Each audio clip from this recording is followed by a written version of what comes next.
So, as I mentioned, today we're going to speak about the character, the main 5 characters that we have in the Megillah. בעזרת השם נעשה ונצליח, והשם עלינו ברחמיו ירוויח. So we'll start with Vashti. Vashti, we don't hear a lot about her. We hear at the beginning of the Megillah, and then we know that she's kaput. Ahashverosh decided to do an end to his embarrassment, and he killed her. But who was Vashti? Okay? And what's the word Vashti mean? Anyone know? It's a Persian word. We'll see that in ancient Vashti there is a different meaning to that name, and in a modern Persian name there is a completely different name. We'll see. Vashti was the granddaughter of Nebuchadnezzar. You know Nebuchadnezzar, you hear about it. Vashti was the granddaughter of Nebuchadnezzar. She was the daughter of Avil Merodach. She was from the royal Babylonian family, because Nebuchadnezzar was the king of Babel, נכון? After that came Koresh. Koresh became the Persian king. They always, just to give you a bit of a history, the Babylonian and the Persian always have a war. Until not long ago that we saw that Iraq and Iran have a war. There always was in war. And may please God, the Kadosh Baruch Hu will bless both of them. Give them a lot of energy and a lot of power. Amen. So they leave the Jewish people alone. After that came Koresh. He became the king of Persia. After Koresh became the king Ahashverosh. He took the kingdom. And here we'll see that it's not so simple. When I get to Ahashverosh, we'll explain the history about Ahashverosh. So, when Ahashverosh became the king of Persia, he wanted to marry Vashti. Vashti was from a royal family. Vashti made one consent. She will marry Ahashverosh in one consent. What was the consent? That she said to him, if you want to marry me, the condition is that you will stop the building of the second temple, then I'll marry you. And Ahashverosh obviously agreed to it because he married her. And the Bet HaMikdash been stopped for 18 years. The building, the continuation of the second Bet HaMikdash been stopped for 18 years. That was Vashti. So from here we see that she was really wicked. We'll explain when we'll go to the Megillah why she been punished according to that punishment that she deserved to get, what HaKadosh Baruch Hu punished her. Now, the explanation of the word Vashti. In ancient Persian language, Vashti means Hatova Beyoter. That means the best. The best. Hatova Beyoter, the best. In modern Persian language, it's mean Yafa, beautiful. If she was or she wasn't, we'll see that it was a mahloket between Koresh and the other king or the other rulers and his 127 nation that he was in charge of. Well, when we will spend the Megillah, we'll explain what was the argument there. Well, you know what, let me do introduction. They say each one of the head of the country, whatever you want to call it, that in their place, the most beautiful woman. That's all what they're going can talk. So Ahashverosh said, if you see my wife, you'll understand what is beauty. And that's how the story started of the destroying of Vashti. After Vashti came, the king Ahashverosh. Who was Ahashverosh? So this is a very complicated one. Why? Because there is a mahloket about the ancestor of Ahashverosh. According to one opinion in the Gemara, in Masechet Megillah, page 11, folio 1, Rav explained that the Ahashverosh wasn't from the royal family. According to Rav, in Masechet Megillah, the Gemara Masechet Megillah, page 11, folio 1, Ahashverosh wasn't even from the royal family. So you're going to ask, how has he managed to become a king? So Rav said, first, let's learn from which word you learn that he wasn't from the royal family. In the Megillah we say, והוא אחשוורוש, he was, ויהי בימי אחשוורוש, הוא אחשוורוש המולך מהודו ועד כוש, 120 מדינה. He said from the word המולך, what it means המולך? That he took his kingdom. That means he bought it. We'll explain now. So, according to the Midrash explained that Ahashverosh find 680 treasure that Nebuchadnezzar hidden. And he became a multimillionaire. And with that money that he had, he bought the kingdom and he became the king of Persia. Not only that, the Gemara in Masechet Megillah, page 12, folio 2, says something very interesting. To make sure, to understand that Ahashverosh wasn't from the royal family, he said, you know what Vashti used to call Ahashverosh? So the Gemara said that Vashti, the queen, used to call him Bar Ahuraya de Abba. What does it mean? That means the son, the stable boy that used to look after the horses. That means he's the son, the stable boy's son that used to look after the horses of her father, the Abba. That means that the king Ahashverosh, the Gemara tells us, was a stable boy of her father, Avil Merodach. That's one opinion. Other opinion say no, Ahashverosh was Kamibaz HaMelech. You know why they call him Ahashverosh? Because in the dynasty of the Persian, they call them Ahashverosh. The same like in Egypt. When a person become a king, they call him Pharaoh. So in Persia, they used to call him Ahashverosh. Okay? Ahashverosh, that's Ahashverosh that we're talking. After he married Vashti, okay, by the influence of Vashti, because that was one of the conditions that she will marry him, he stopped the building of the second temple for 18 years. Not only that, Hazal tell us, by the influence, also by the influence of the children of Aman and Vashti, that's what caused the stopping of the building of the second temple. So now we know Vashti and Ahashverosh. Any question? No. Yes.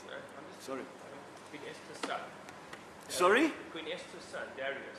Darius. Did he not Daryavish. Did he not start the building of the temple?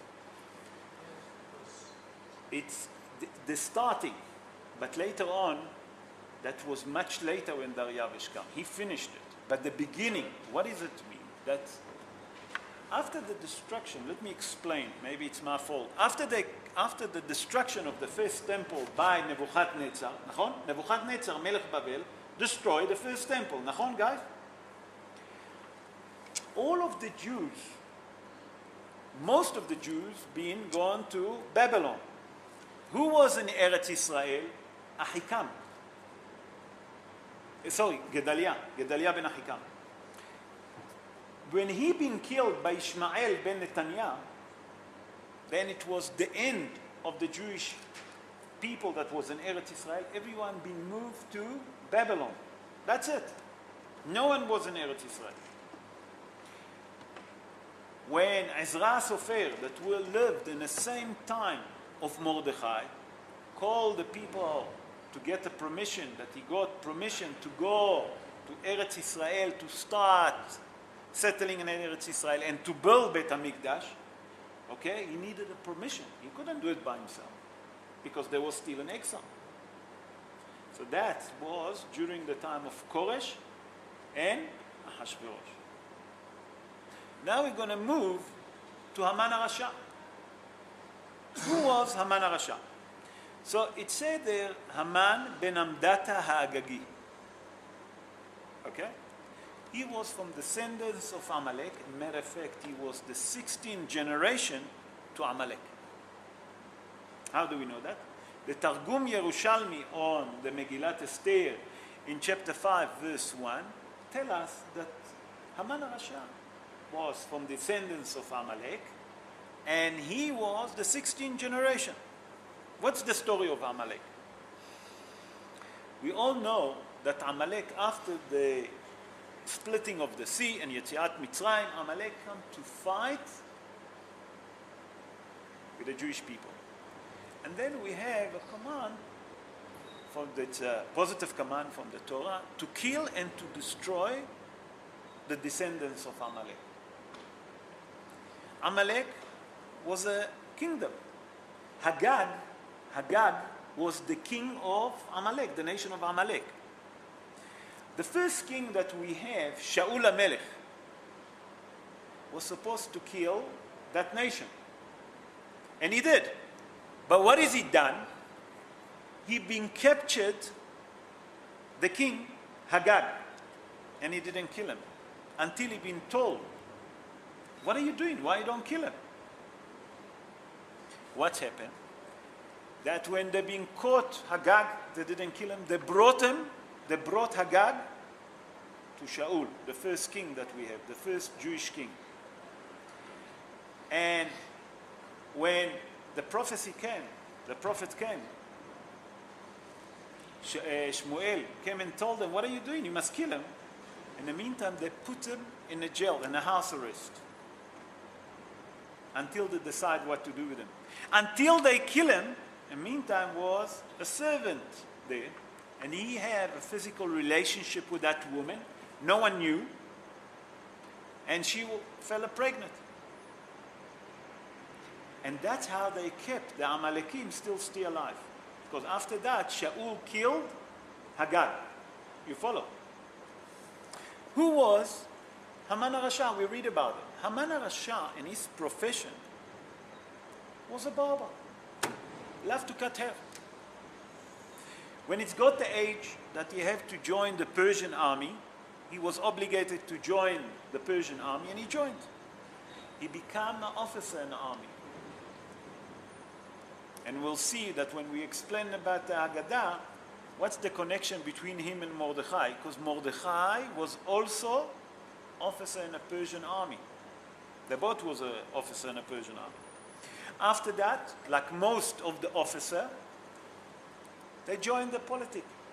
Haman became member of the parliament, the Persian parliament. And slowly, he built himself until he became the vice to Ahashverosh HaMelech. Number 2 in the Persian kingdom.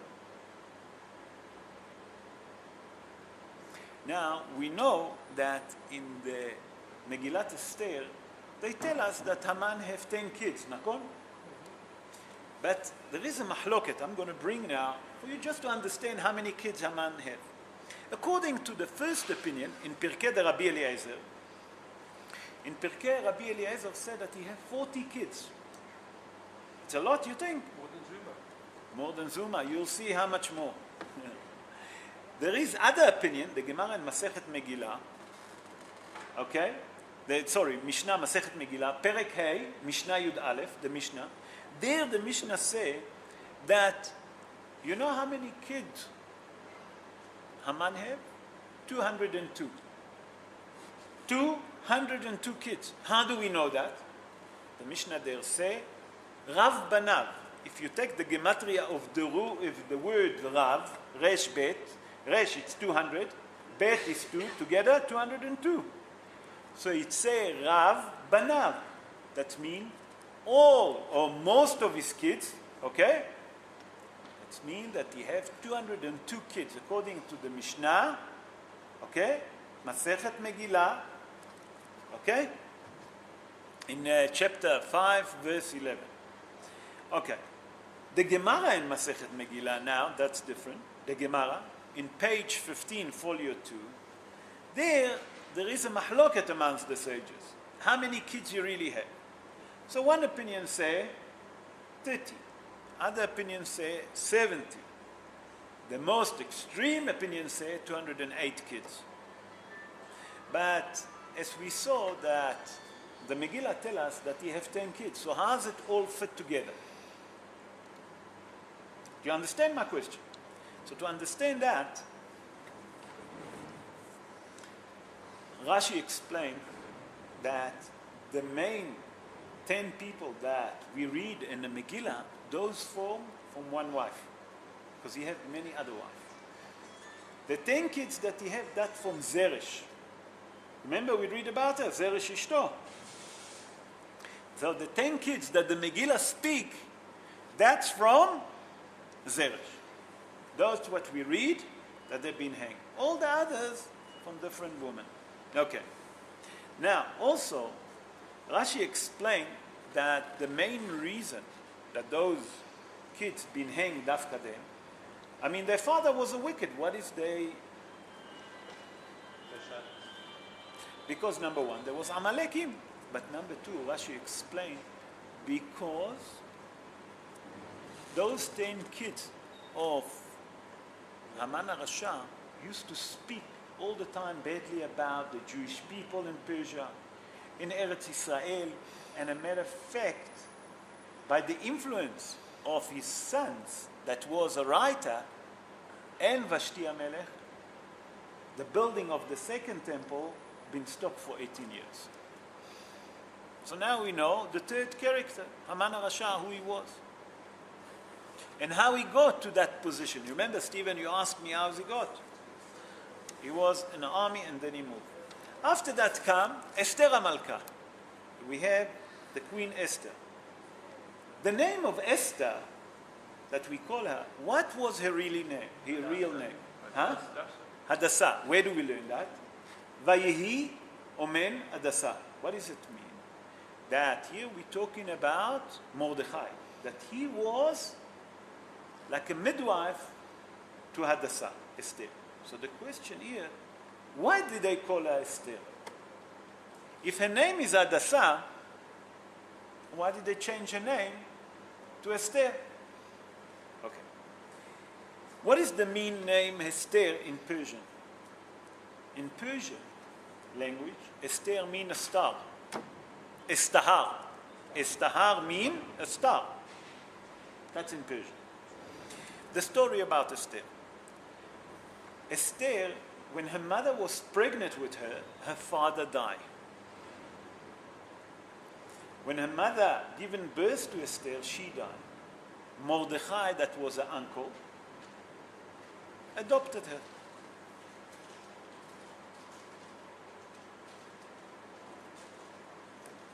And he looked after her. Vayi Oman Hadassah. And there's many things that we explain. Vayi Dad. Dad. What does it mean, Dad? The Midrash say that Mordechai used to look and adopted. He was the midwife of Esther.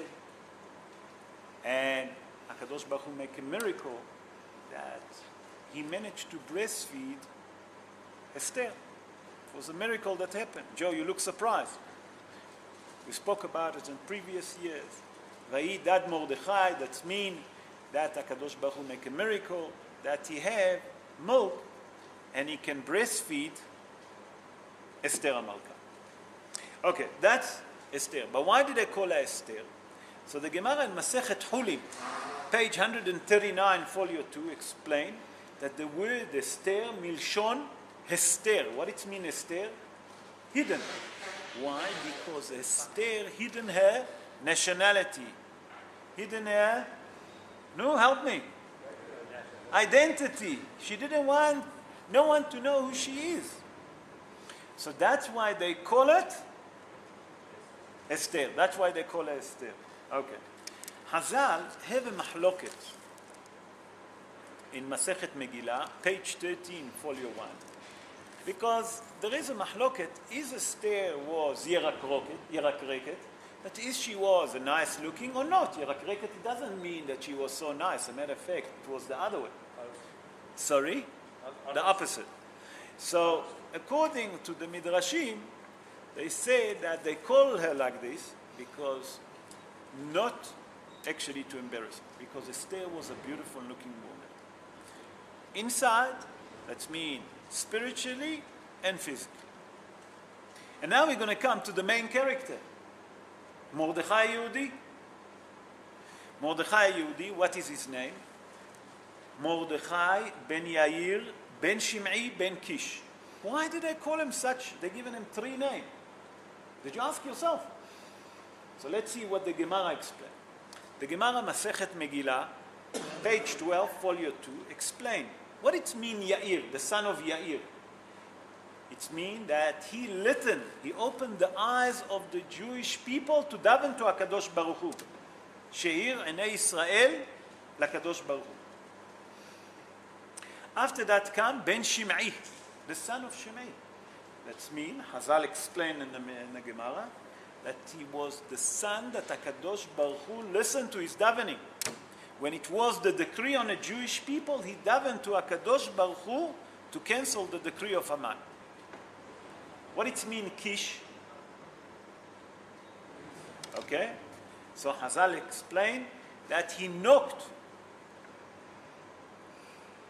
on the heaven's door. That means that he knocked on heaven's door to ask for mercy on the Jewish people, and HaKadosh Baruch Hu listened to him. That's why the Megillah giving us all of that explanation, who was, and the descendants of Mordechai. Okay, according to the Gemara in Masechet Yoma, page 12, folio 2, the Gemara say that Mordechai Yehudi was from the tribe of Yehuda. Why? Because Yehudi. Why do we call Yehudim? Because Yehuda. Ata Yehuducha Ahecha. But the Midrash explained that you know that Mordechai's mother was from the tribe of Binyamin. That way you was a bit, I saw your face that you wasn't sure. So, Shekoah. So, what's happening here? From the father, he was belonged to the tribe of Yehuda. That's why they call it Mordechai HaYehudi. But from the mother, he was belonged to the tribe of Binyamin. Shekoah, given. But picking up immediately. Okay. Mordechai was from the lineage of Shaul HaMelech.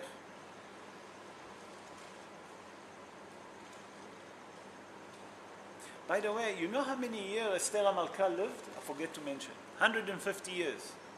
150 years Esther HaMalka lived. Sorry, and I forget to mention. You know where she buried? In Persia. That's the most common. Although I saw another explanation that they brought in Encyclopedia Yehudit, that there is opinion that they say that she and Mordechai buried in a Shomron. But I didn't see many people who agree to it. The most common, and I spoke to a Persian Jew that lived in Persia before they came to Eretz Israel, and by the way, he also lived here in South Africa, and I asked him, and he said to me that when he lived there, they used to go from time to time to the grave of Mordechai and Esther in Persia. Okay, now, Mordechai, let's go back to it. It said that Mordechai was one of the head of the member of the Sanhedrin. You know that. During the time of Haggai, Prophet Haggai, Ezra, okay, that he used to sit in Lishkat HaGazit. That's the Gemara, Masechet Shkalim, okay, chapter 5, verse 1, there, where it says that Mordechai was a member, one of the head of the member of the Sanhedrin. Mordechai used to speak 70 language. To sit in a Sanhedrin, you're obligated to speak 70 language. What's the second name of Mordechai?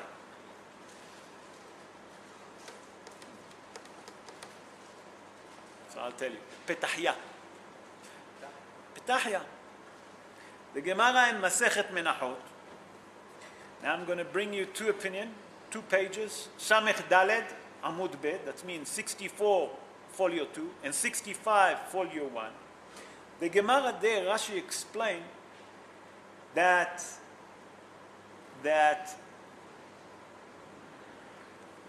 Rashi explained that he lived for 400 years. Mordechai lived for 400 years. Because how can it be that he lived during the time of the prophet and then until the building of the second temple? You understand what I'm saying? So they say that he lived for 400 years. Rashi explained it. Also, that I saw a very interesting commentary, and listen to it.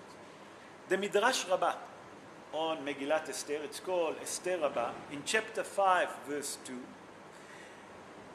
In the Midrash there, they explain that Mordechai was equivalent, in his generation, Mordechai was equivalent to Moshe Rabbeinu. That means that Moshe Rabbeinu, the higher level that he had in his time, and the time of Moshe and the time of Mordechai, there was the same. Do you understand that?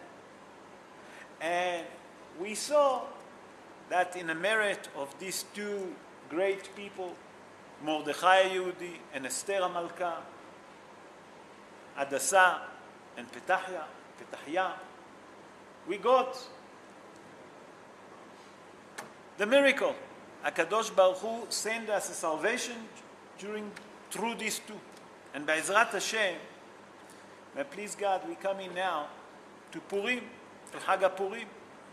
And HaKadosh Baruch Hu also will send us great people like Mordechai Yehudi and Esther HaMalka, that the merit of these two will stand for us, and you will redeem us, please God, speedily in our day. Amen. Ken Yeh Ratzon. Yes. Wasn't Esther and Mordechai? I can't hear. Talk loud. Esther and Mordechai was related, I explained. Didn't I explain that? Okay, I did. Because Mordechai, just listen to me. Mordechai's father, and Esther's father was brothers. Okay? According to the Midrash, they married. They was married. Mordechai married her. Okay?